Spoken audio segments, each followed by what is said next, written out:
Hello friends, welcome back all of you in S pharma. आप सभी कैसे हैं? आई होप कि आप सभी ठीक ही होंगे। तो फाइनली आज के इस वीडियो में हम लोग बात करेंगे गेस्ट पेपर का। और गेस्ट पेपर अगर आप लोग एक बार अच्छी अपने जो ये निगाहें हैं, अपने अच्छी निगाहों से अगर आप लोग एक बार गेस्ट पेपर को देख लेते हैं, पूरा वीडियो लास्ट तक देख लेते हैं, वीडियो बहुत ही छोटी होगी, केवल आपको लास्ट टाइम तक वीडियो को देखना है, ठीक है। और जब लास्ट टाइम तक वीडियो को देखेंगे तो आपको ये एनालाइज हो जाएगा कि नेक्स्ट जो एग्जाम आएगा उसमें क्वेश्चन किस अकॉर्डिंग पूछा जाएगा और कौन से क्वेश्चन आने की प्रायोरिटी ज्यादा होती है। यही हम इस गेस्ट पेपर में अपना कवर करेंगे, ठीक है।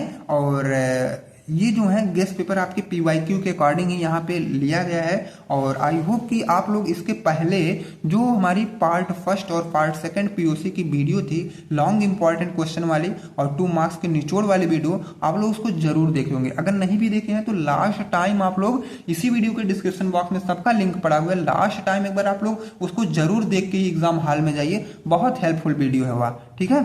और अगर आप लोग पहली बार चैनल पर ऐड हुए हैं तो वीडियो को लाइक और चैनल को सब्सक्राइब भी कर दें, ताकि नेक्स्ट वीडियो का इन्फॉर्मेशन, नेक्स्ट जो सब्जेक्ट आएगा उसका इन्फॉर्मेशन सबसे पहले आप तक पहुंचे। और अगर बाकी उनके आपको नोट्स वगैरह भी डाउनलोड करने हैं तो टेलीग्राम ग्रुप और व्हाट्सएप ग्रुप को भी ज्वाइन करें, जिसका लिंक इसी वीडियो के डिस्क्रिप्शन बॉक्स में दिया गया है, ठीक है।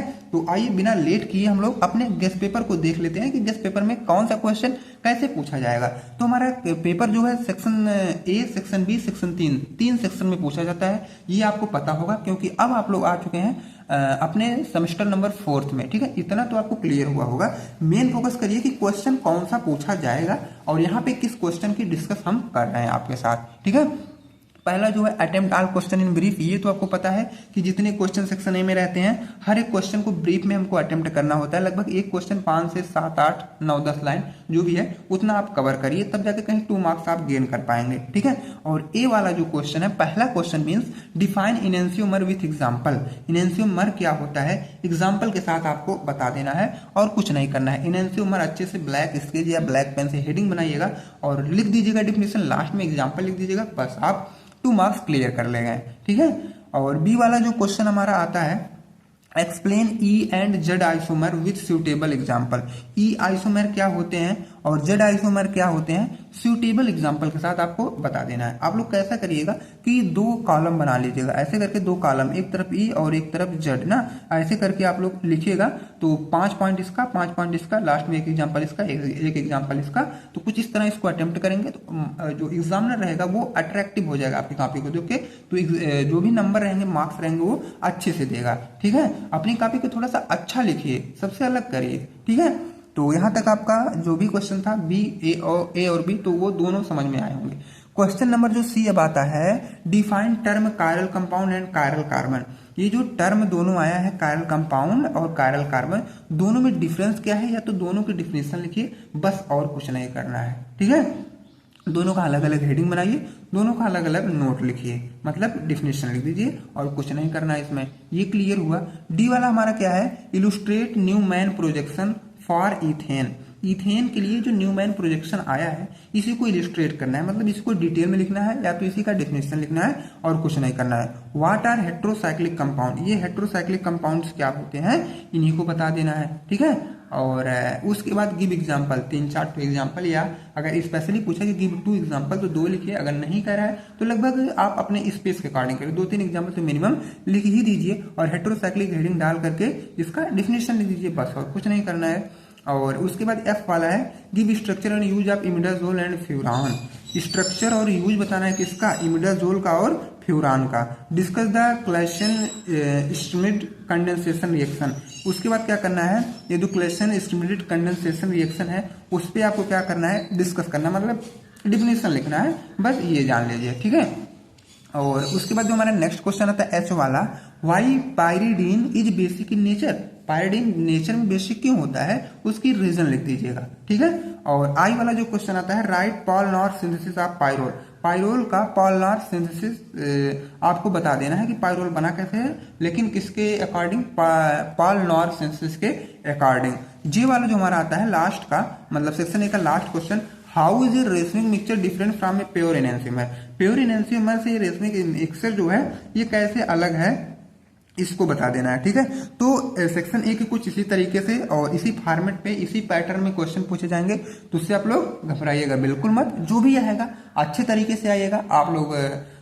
मतलब ये जो क्वेश्चन अच्छे तरीके से आएंगे, अपने ऊपर बस भरोसा रखिए कि हम पढ़ के आए हैं, एग्जाम हॉल में बैठे हैं, तो हम सारे क्वेश्चन अटेम्प्ट करके यहाँ से जाएंगे। ठीक है, अपने ऊपर कॉन्फिडेंस रखो। जब तक आप अपने ऊपर कॉन्फिडेंस नहीं रखेंगे तब तक कुछ नहीं कर पाएंगे। ठीक है, अब सेक्शन बी की हम लोग बात करते हैं। सेक्शन बी क्या होता है? Attempt any 2 parts of the following. इसमें से केवल आपको 2 ही क्वेश्चन अटेम्प्ट करने होते हैं, लेकिन आपको मिलेंगे 3 क्वेश्चन। ठीक है, 3 क्वेश्चन मिलेंगे और एक क्वेश्चन आपका 10 नंबर का होता है। 2 आप अटेम्प्ट करेंगे तो 20 नंबर कहीं गेन कर पाएंगे। ये जो क्वेश्चन पहला आता है, discuss nomenclature of heterocyclic compound with proper example. Nomenclature बताना आपको हेट्रोसाइक्लिक कंपाउंड का प्रॉपर एग्जांपल के साथ, लेकिन ये 10 नंबर का है। तो सबसे पहले आप हेट्रोसाइक्लिक कंपाउंड होते क्या है उनको बताएंगे, इनकी क्लासिफिकेशन करेंगे, तब नॉमेनक्लेचर बताइएगा एग्जांपल के साथ। ठीक है, क्योंकि ये 10 मार्क्स के क्वेश्चन है, थोड़ा लेंदी है। अगर क्वेश्चन नहीं कोई पूछा गया तो आप लोग बेस से, उसके बेस से स्टार्ट करिए। ठीक है, सॉल्व करना। बी की बात करें तो write down the synthesis reaction and medicinal usages of imidazole and thiazole. यहाँ पे सिंथेसिस और रिएक्शन और मेडिसिनल यूज आपको बता देना है, इमिडाजोल का और थायोजोल का, और यहाँ पे कुछ नहीं करना है। उसके बाद what is DL system of nomenclature in stereochemistry and how is it applied to optical isomer. DL system मतलब स्टीरियोकेमिस्ट्री के अकॉर्डिंग या स्टीरियोकेमिस्ट्री में डीएल सिस्टम का नॉमेनक्लेचर कैसे है और इसको कैसे ऑप्टिकल आइसोमर पे अप्लाई किया गया है, इसको बता देना है। ठीक है, थोड़ा सा टेढ़ा क्वेश्चन है तो घबराइए बिल्कुल मत। अगर ऐसा कुछ पूछता है तो आप लोग लिख के आइएगा। ठीक है, अब डी वाला की बात करें तो outline the various confirmation of cyclohexane in detail. अब ये एक्सेप्शन वाला क्वेश्चन मैं यहाँ पे रेड में लिखा हूँ, 3 ही क्वेश्चन आपके आते हैं, मैं एक लिख दिया हूँ, शायद ये भी आ जाए। Outline the various confirmation of cyclohexane. Cyclohexane का अलग अलग कन्फर्मेशन होता है, डिटेल में उसको लिखिए, तब कहीं आपका 10 मार्क्स आप पा सकते हैं। ठीक है, अगर इन सबके सोल्यूशन आपको देखने हैं तो मैं वही कह रहा हूँ कि पार्ट फर्स्ट और पार्ट सेकेंड वाली वीडियो जरूर कवर करें, जिसका लिंक आपको इसी वीडियो के डिस्क्रिप्शन बॉक्स में ही दिया गया है। ठीक है, और 2 मार्क्स वाला भी वीडियो देख सकते हैं, सब क्वेश्चन आपको सॉल्व कराया गया है। ठीक, अब उसके बाद हम लोग नेक्स्ट जानेंगे सेक्शन सी का। सेक्शन सी का क्वेश्चन कैसे आता है? बी और ए हमारा कवर हुआ ना, अब सेक्शन सी में, इसमें केवल आपको 5 अटेम्प्ट करने होते हैं, दिए रहेंगे आपके 7 क्वेश्चन दिए गए होंगे। ठीक है, पहला question, give the reaction mechanism and synthetic importance of metal hydride reduction.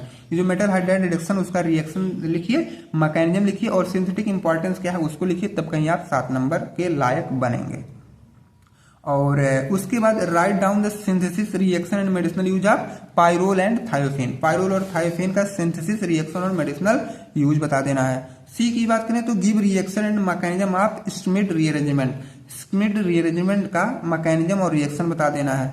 और डी वाले की बात करें तो give various naming system used for naming geometrical isomer. अलग अलग नेमिंग सिस्टम होते हैं जो कि ज्योमेट्रिकल आइसोमर की नेमिंग के लिए यूज किए जाते हैं, वो आपको बता देना है। गिव का मतलब लिखिए, उसके जो आपको कहाँ पे मिला है उस पर लिखिए। ई की बात करें, what is racemic mixture and how does it differ from an optically active compound. Racemic mixture क्या होता है और how does it differ from an optically active compound, ये कैसे ऑप्टिकली एक्टिव कंपाउंड से डिफर होते हैं उनको बता देना है। ठीक है, एफ की बात करें तो discuss reaction and mechanism involve in Clemmensen reduction. Clemmensen reduction में कौन सी रिएक्शन और मैकेनिज्म इन्वॉल्व है वो बता देना है। अब उसके बाद एफ वाला हो गया ना, ई वाला हुआ है, एफ वाला देखिए, discuss the reaction and mechanism of, नहीं एफ वाला भी हो गया। ठीक है, अब जी की बात करें तो right A note on stereo specific and stereo selective reaction. आपको स्टीरियो स्पेसिफिक और स्टीरियो सेलेक्टिव रिएक्शन पे एक नोट लिख देना है। ठीक है, ये तो जी हो गए। बाकी एक मैं एक्सेप्शन में फिर यहाँ पे लिख के लाया हूँ, एक एक्स्ट्रा क्वेश्चन ऐसे भी कर दिया हूँ, give synthesis property and medicinal use of azepines and ये डेरिवेटिव। एजिपेन और उसके डेरिवेटिव की आपको सिंथेसिस प्रॉपर्टी और मेडिसिनल यूज लिखना है और कुछ नहीं लिखना है। और फ्रेंड इसी वे में आपको बेस्ट ऑफ लक कि आपका एग्जाम बहुत अच्छा जाएगा। आई होप कि आप लोग तैयारी भी अच्छे से किए होंगे एस फार्मा के साथ जुड़ करके। और कोई भी डाउट होता है तो आप लोग डायरेक्ट हमको व्हाट्सएप मैसेज भी कर सकते हैं। आपको मेरा कॉन्टैक्ट नंबर इसी वीडियो के डिस्क्रिप्शन बॉक्स में ही मिल जाएगा, नहीं तो आप लोग कमेंट सेक्शन आप सभी के लिए है, टेलीग्राम आप सभी के लिए है, व्हाट्सएप है, कहीं से भी हमसे अटैच होकर के अपना डाउट क्लियर कर सकते हैं। तो thanks for watching this video. एक बार लास्ट में अगर वीडियो को लाइक नहीं किए हैं, चैनल को सब्सक्राइब नहीं किए हैं तो कर लीजिए, ताकि नेक्स्ट सब्जेक्ट का इन्फॉर्मेशन सबसे पहले आप तक पहुंचे। तो thanks for watching this video.